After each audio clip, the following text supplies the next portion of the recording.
मत्ती रचित सुसमाचार उसका 8वां अध्याय। जब वह उस पहाड़ से उतरा तो एक बड़ी भीड़ उसके पीछे हो ली, और देखो, एक कोढ़ी ने पास आकर उसे प्रणाम किया और कहा कि हे प्रभु, यदि तू चाहे तो मुझे शुद्ध कर सकता है। यीशु ने हाथ बढ़ाकर उसे छुआ और कहा, मैं चाहता हूँ, तू शुद्ध हो जा। और वह तुरंत कोढ़ से शुद्ध हो गया। यीशु ने उससे कहा, देख, किसी से ना कहना, परंतु जाकर अपने आप को याजक को दिखला और जो चढ़ावा मूसा ने ठहराया है उसे चढ़ा, ताकि उनके लिए गवाही हो।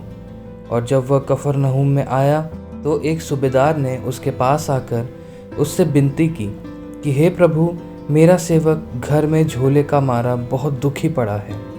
उसने उससे कहा, मैं आकर उसे चंगा करूँगा। सूबेदार ने उत्तर दिया कि हे प्रभु, मैं इस योग्य नहीं कि तू मेरी छत के तले आए, पर केवल मुख से कह दे तो मेरा सेवक चंगा हो जाएगा, क्योंकि मैं भी पराधीन मनुष्य हूँ और सिपाही मेरे हाथ में है। और जब एक से कहता हूँ जा तो वह जाता है, और दूसरे को कि आ तो वह आता है, और अपने दास से कहता हूँ कि यह कर तो वह करता है। यह सुनकर यीशु ने अचंभा किया, और जो उसके पीछे आ रहे थे उनसे कहा, मैं तुमसे सच कहता हूँ कि मैंने इस्राएल में भी ऐसा विश्वास नहीं पाया।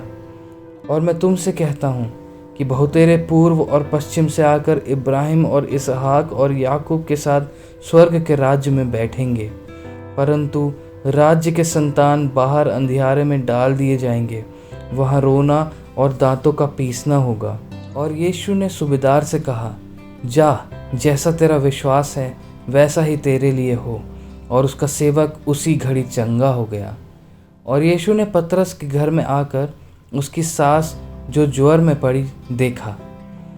उसने उसका हाथ छुआ और उसका ज्वर उतर गया, और वह उठकर उसकी सेवा करने लगी।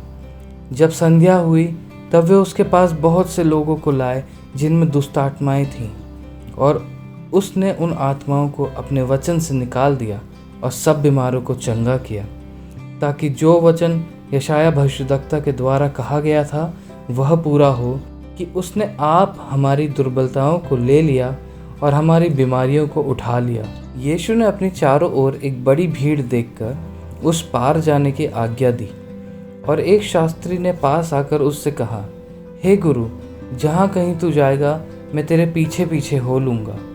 यीशु ने उससे कहा, लोमड़ियों के भट्ट और आकाश के पक्षियों के बसेरे होते हैं, परंतु मनुष्य के पुत्र के लिए सिर धरने की भी जगह नहीं है।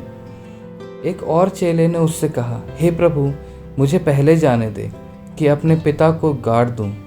यीशु ने उससे कहा, तू मेरे पीछे हो ले और मुर्दों को अपने मुर्दे गाड़ने दे।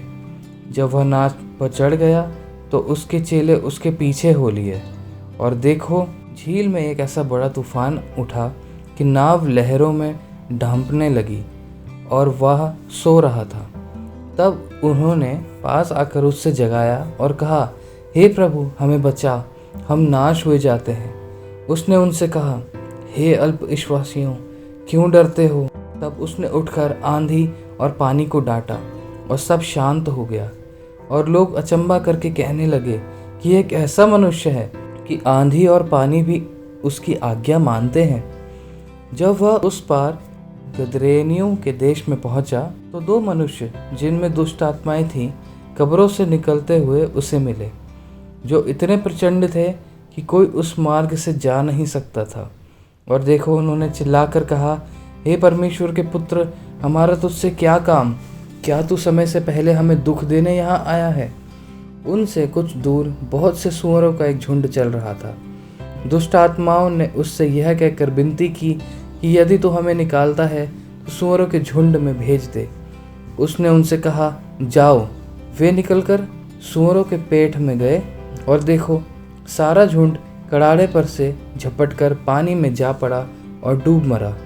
और चरवाहे भागे और नगर में जाकर ये सब बातें जिनमें दुष्ट आत्माएं थीं उनका सारा हाल कह सुनाया।